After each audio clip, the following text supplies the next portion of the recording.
meron na. Banak. Yan pa no? Yan no? Oh, meron ba? Yun! Okay. Okay, so yun mga kasoya. So ngayon naman ay mag-slice tayo ng pipino, may kamatis, toyo, bitsin, at saka may daon ng sibuyas at saka sibuyas. Dahil dito sa sausawan ng banak na isda or tamaya kung tawagin sa amin. So malaking banak to. So yung food trip natin sa araw na ito mga kasoya. God bless. Iyaw ni box itong sinugba. Sinugba. Hindi ka for your technology. Tinggal mo agad. Arang ka sama technology. Kayo para kita makikita. Ang mga kasaya. So si box itong nasa dito sa sinugba. Sinugbang banak. Yan. Ito nga manupa ka ko niya. Yan mga kasaya.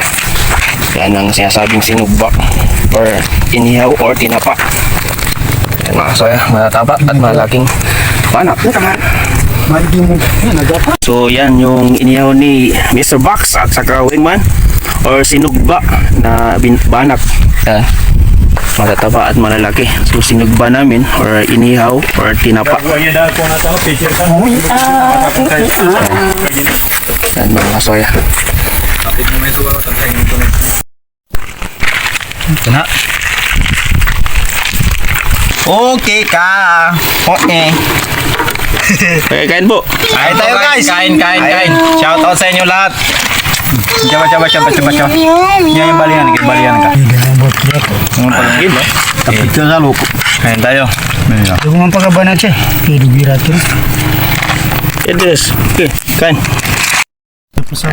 Kain. Tama yan ko na. Mamot ko. Yan si Mr. Box. Si Julius. Sarap. Saido. Hi. Wingman. Julius. Karada nila sa mga Kain po. Yan. Bismillah. Wala ko naman. Lasog bityawi. Yan. Yan kayo. No, sudah. Yan, sige. Right. Yan, bay nakuha namin sa fish pan. Bakmanak. Yan. Kaido. At dito nagtatapos ang episode na panghuli ng banak sa loob ng palaisdaan mga kasoya. So inihaw namin at ginawa ng sauce with pipino. Maraming salamat sa lahat ng sumusuporta or patuloy na sumusuporta sa FFPets namin, sa lahat ng videos po namin at sa dati at bagong followers po namin. Kami ang Irano Vlog na nagmula sa Bagodos, Cotabato City, Team Soya. Shout out mga kasoya!